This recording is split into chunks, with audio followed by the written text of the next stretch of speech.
Hi, welcome to our YouTube channel. ఇది Ramaram site అండి.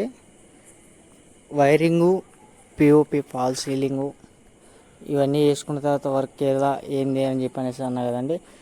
ఇంకొకటి ఏంటంటే అండి, నేను కేవలం ఈ ఒక్క సైట్ గురించి వీడియోలు ఎందుకు పెడుతున్నానంటే, అన్ని వీడియోలు పెట్టేసి గజిబిజి కాకుండా ఉండే క్లారిటీ కోసం మిగతా సైట్ల వీడియోలు నేను అప్లోడ్ చేయటం జరగట్లేదు. ఈ సైటు కలర్లు అయిపోయిన తర్వాత నుంచి ఇక నా యొక్క ఏ ఒక్క సైట్ ఓపెన్ అయినా కూడా ప్రతి ఒక్కటి వీడియో అప్లోడ్ చేస్తాను. దయచేసి ఎవరు కూడా బ్యాడ్ కామెంట్లు పెట్టకండి. పనికి మాలిన వెధవలు అయితేనే బ్యాడ్ కామెంట్లు పెట్టండి. మంచి వాళ్ళు ఏమైనా పని గురించి తెలుసుకునే వాళ్ళు ఉంటే కామెంట్ చేయండి. నాకు తెలిసినంత వరకు నేను చెప్తానండి.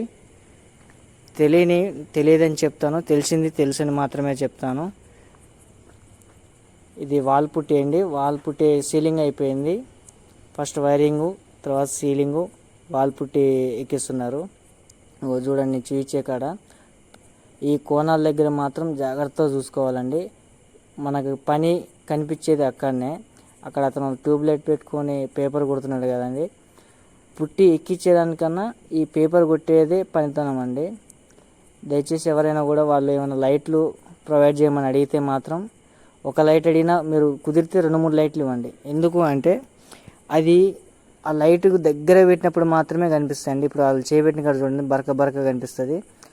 నాకైతే వీడియోలో కనిపించదని అనుకుంటున్నాను, ఎందుకంటే నేను మొబైల్తో వీడియోలు తీస్తాను. ప్లస్ కొంతమంది ఏంటంటే వీడియోలు షేక్ అవుతున్నాయి అంటారు. నేను వర్క్ చేసుకుంటే వీడియోలు తీస్తానండి. పుట్టి వర్క్ అయిపోయిన తర్వాత వెంటనే ప్రైమర్ కోట్ ఎక్కించుకోండి.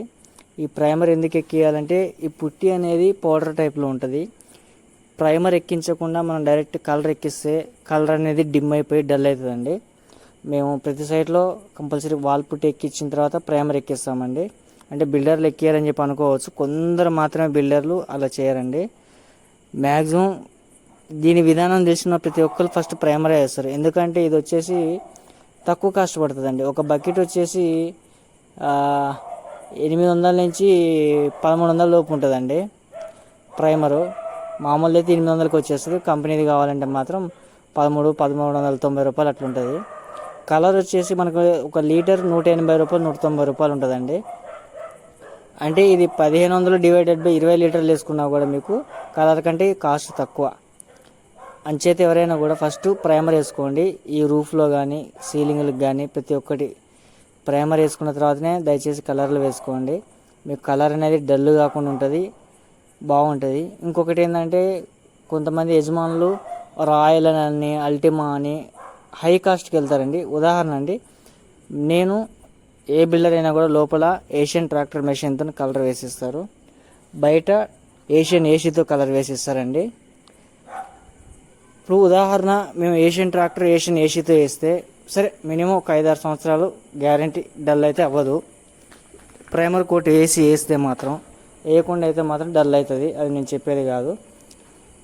ఇంకొకటి ఏంటంటే మనము కంపల్సరీ ఒక 6-7 సంవత్సరాలకు 5-6 సంవత్సరాలకు ఒకసారి ఇంట్లో కలర్లు వేయిస్తాము. ఎందుకు అంటే ఇంట్లో ఏమైనా ఫంక్షన్స్ ఉంటేనో, ఏమైనా బర్త్డే చిన్నపిల్లలు బేబీ ఫంక్షన్స్ అనో, మెచ్యూరిటీ ఫంక్షన్స్ అనో, మ్యారేజ్ అనో, ఏదో ఒకటి లేదంటే చెడు జరగటము, ఏదో ఒక వీడియో ఇంట్లో సందర్భంగా మనం కలర్లు అనేది వేస్తాము. అప్పుడు వేసినప్పుడు మీరు ఇక్కడ పెట్టిన ఈ డబ్బులు ఏవైతున్నాయో ఈ డబ్బులన్నీ వృధానే. అంటే 180-190 రూపాయలు 1 లీటర్ వచ్చేది, రాయల్ వచ్చేసి మీకు 450 రూపాయలు 380 రూపాయలు కాస్ట్ ఉంటుందండి. 3 ఇంతలో పడుతుంది. ఇది ఒక్కటే అర్థం చేసుకోండి. అంచేత ఎవరు కూడా డబ్బులు అనేది వేస్ట్ చేసుకోకండి. మీకు ఇక్కడ పెట్టే డబ్బులతోని తర్వాత మళ్ళీ ఇంకో కలర్ వేసుకోవచ్చు. మీకు ఎక్స్ట్రా వచ్చేది అప్పుడు లేబర్ ఛార్జ్, ఇప్పుడు లేబర్ ఛార్జ్ ఒకటి డిఫరెన్స్ ఉంటుంది. నాకు తెలిసిన సలహా అయితే నేను ఇచ్చాను. ఇక ఎవరి ఇష్టం వాళ్ళది. ఎవరు కూడా బ్యాడ్ కామెంట్లు పెట్టకండి. నా వీడియో నచ్చితే లైక్ చేయండి, షేర్ చేయండి, సబ్స్క్రైబ్ చేయండి. ఈ వీడియో అప్లోడ్ చేసే టైం వరకు చాలా లేట్ అవుతుంది అనుకోవచ్చు. ఈ వీడియో నేను రికార్డ్ చేసే టైం వరకు ఆల్రెడీ పుట్టి అయిపోయింది, లోపల మార్బుల్ అయిపోయింది, చుట్టూ సిమెంట్ పని అంతా అయిపోయి మా వర్కర్స్ ఊరెళ్ళారు. ప్లస్ నాది కొత్త సైట్ ఒకటి ఓపెన్ అయింది. ఆ సైట్ ఓపెన్ అయ్యే వరకు నేను ఆ బిజీలో తిరుగుతా. దీని వీడియోలు అనేది అప్లోడ్ చేయట్లేదు. త్వరలో ఆ వీడియో కూడా అప్లోడ్ చేస్తాను. ఇంటి యజమానులు దయచేసి మీ ఇల్లు కష్టపడి కట్టిన మేస్త్రులని ఏడిపించుకుంటూ పంపకండి. వాళ్ళు సంతోషంగా పోతే మీ ఇంట్లో సంతోషంగా ఉంటారండి. వాళ్ళంత కష్టం చేసి వాళ్ళు ఏడ్చుకుంటా పోతే మీకు ఎన్నో లక్షలు పెడుతున్నారండి. మహా అయితే వాళ్ళు ఒక 50,000 20,000 అడుగుతారేమో ఎక్స్ట్రా కూళ్ళు పడలేదని. మీకు నచ్చితే ఇవ్వండి, నచ్చకపోతే మేస్త్రి నాకు వెళ్తలేమని చెప్పండి. అంతేగాని ఒక ఓనర్ గురించి ఇంకొక ఓనర్ మాత్రం చెప్పకండి దయచేసి. ఇది నా యొక్క చిన్న రిక్వెస్ట్. నా కోమటిపల్లి ఓనర్ వచ్చేసి ఈ ఓనర్ ఎగేస్తాడు. అది చాలా తప్పండి. మీ చేతనే సహాయం చేయండి, లేకుంటే చేయకండి.